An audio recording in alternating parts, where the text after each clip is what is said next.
எல்லாருக்கும் வணக்கம். இன்றைக்கி இந்த வீடியோவில் என்ன பார்க்க போகிறோன்னா, பெங்களூர் சிக்பேட் ஏரியாவில் இன்றைக்கி நாங்கள் ஷாப்பிங் போயிருந்தோம்.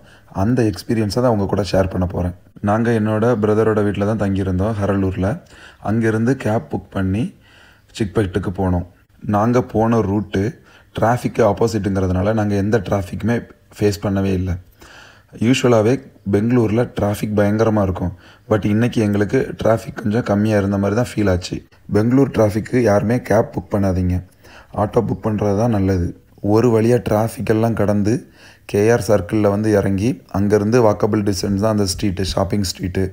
அந்த ஸ்ட்ரீட்டுக்குள்ளே என்ட்ரானதும் ரெண்டு பக்கமும் நிறைய கடைங்க, நம்ம ரங்கநாதன் ஸ்ட்ரீட் மாதிரி சென்னை டி நகரில். ஆனால் அந்தளவுக்கு இங்கே கூட்டம் இல்லை, கம்மியாக தான் இருந்துச்சு. ரெண்டு பக்கம் உள்ள கடைகள்லையும் எல்லா பொருளுமே பார்த்திங்கன்னா ரொம்ப கம்மியான காசுக்கு இருந்துச்சு. நல்லா பார்கெயின் பண்ண தெரிஞ்சிச்சுன்னா நீங்கள் நல்லா பார்கெயின் பண்ணி கம்மியான ப்ரைஸுக்கு வாங்கலாம். நான் என்னோடய ஒய்ஃபோட தங்கச்சி மேரேஜுக்கு என் ஒய்ஃபுக்கு லெஹங்கா வாங்கலான்னு வந்திருந்தோம். நிறைய கலெக்ஷன்ஸ் காமிச்சாங்க, ஆனால் எங்களுக்கு எதுவுமே பிடிக்கல. நாங்கள் 4-5 கடைங்க ஏறி இறங்கி பார்த்தோம். எந்த கடையிலையுமே எங்களுக்கு வந்து லெஹங்கா பிடிக்கவே இல்லை. ஏன்னா எல்லா கடையிலையுமே ஒரே டிசைன் தான் வச்சுருக்காங்க. கடைங்க மட்டும்தாங்க வேறு வேறு. பட் உள்ளே இருந்த ஐட்டம் எல்லாமே பார்த்திங்கன்னா ஒரே மாதிரி தான் இருந்துச்சு. எங்களுக்கு எந்த ஐட்டமுமே பிடிக்கவே இல்லை. இன்ஸ்டாவில் ஒரு வீடியோ பார்த்தோம். இந்த ஸ்ட்ரீட்டில் ஒரு கடையில் லெஹங்கா வந்து செமையாக இருக்குன்னு போட்டிருந்தாங்க. அந்த கடைக்கும் போய் பார்த்தோம். அந்த கடையிலையுமே நல்ல கலெக்ஷனே இல்லை.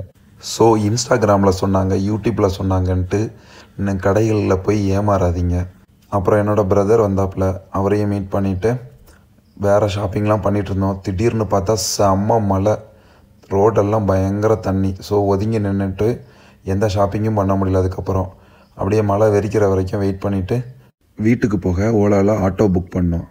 என்னன்னு தெரியல, ஒரு மணி நேரம் Airtel network down, Ola Uber server எல்லாமே டவுனு. எந்த புக்கிங்குமே அக்செப்ட் பண்ண முடியல யாராலையுமே. அப்புறம் நாங்களே ஒரு ஆட்டோ எடுத்து நேராக வீட்டுக்கு வந்து சேர்ந்தோம். உண்மையிலே சொல்லப்போனால் அந்த ஆட்டோ டிரைவர் பயங்கரமாக வண்டி ஓட்டினார். இந்த டிராஃபிக்கு இப்படி தான்டா ஓட்டணும் அப்படிங்கிற மாதிரி ஓட்டினார். அவ்வளோ டிராஃபிக்குங்க. இந்த டைம் ரியல் பெங்களூர் டிராஃபிக்கை எக்ஸ்பீரியன்ஸ் பண்ணோம். தேங்க்யூ ஃபார் வாட்சிங். Subscribe my channel. தேங்க்யூ.